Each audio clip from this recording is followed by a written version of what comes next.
The Roman Republic was a complex and often messy system of government. Unlike a monarchy ruled by a king, the Republic aimed to distribute power. It wasn't a perfect democracy, far from it. Yet this system, with its elected officials, senatorial debates and checks on power, had allowed Rome to flourish for centuries. At the heart of this system was the Senate, a body of elder statesmen who held significant influence. They debated laws, controlled finances, and guided foreign policy. However, the Senate wasn't the only player. Popular assemblies representing the people also held power, electing officials and passing laws.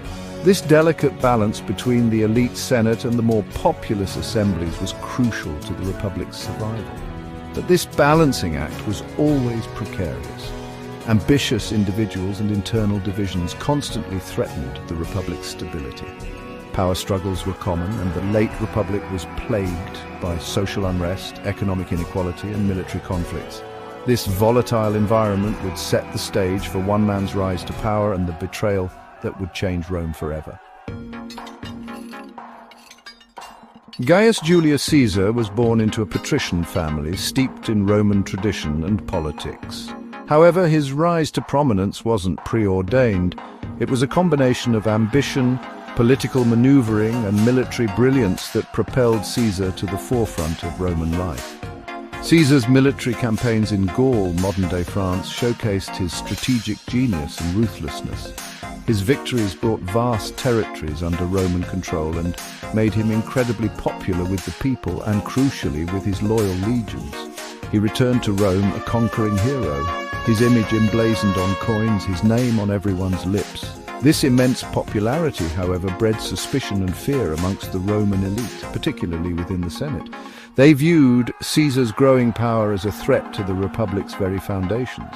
Some saw him as a populist who would dismantle the traditional power structures. Others whispered of tyranny, a word that held deep and dark significance in the Roman psyche. The stage was set for a clash of titans: Caesar, the popular general, versus the traditional guardians of the Republic. Marcus Junius Brutus, a young senator from an illustrious family, found himself at the heart of this impending storm.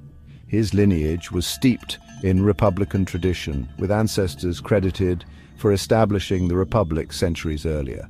Brutus was a man of principle, deeply committed to the ideals of Roman liberty and the rule of law. His relationship with Caesar, however, was complex and multi-layered. Caesar was a friend, a mentor, and even rumored to be Brutus's biological father. Yet Brutus also recognized the threat Caesar posed to the Republic he held dear. He grappled with his conscience, torn between personal loyalty and his duty to the Republic. This internal conflict intensified as Caesar's power grew, and the cries of dictator echoed through the forum. Brutus witnessed firsthand Caesar's disregard for traditional norms and the erosion of the Senate's authority. The decision he faced was agonizing: stay loyal to a man he respected or act to preserve the Republic, even if it meant betraying his friend. Section 4. The Ides of March, a carefully plotted assassination.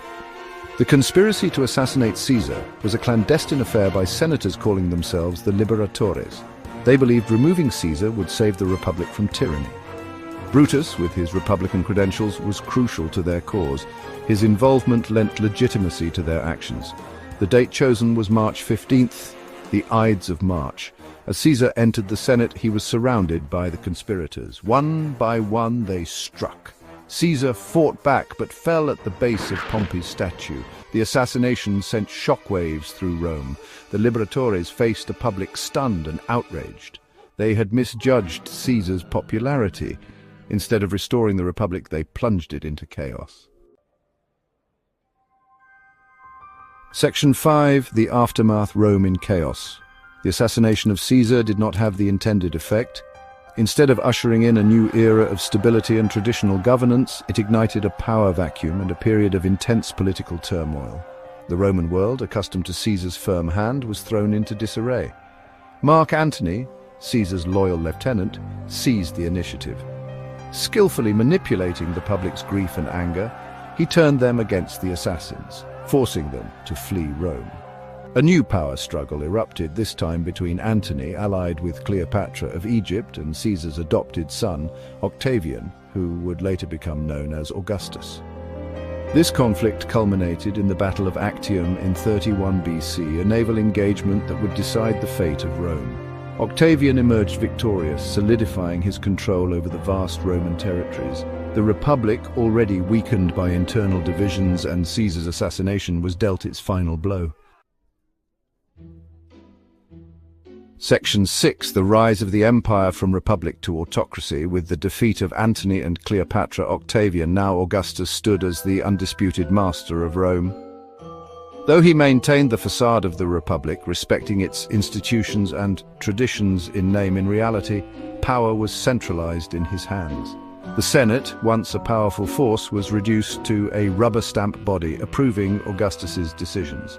Augustus initiated a series of reforms, centralizing administration, stabilizing the empire's borders, and ushering in a period of relative peace and prosperity known as the Pax Romana. However, this stability came at the cost of liberty. The Republic, with its emphasis on shared power and citizen participation, was gone, replaced by a new imperial order. The transition from republic to empire was a gradual process, not a sudden overthrow.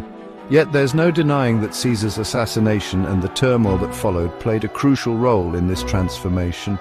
It marked a turning point from which the Republic, despite the best intentions of the conspirators, could not recover. Section 7. A legacy of betrayal and transformation.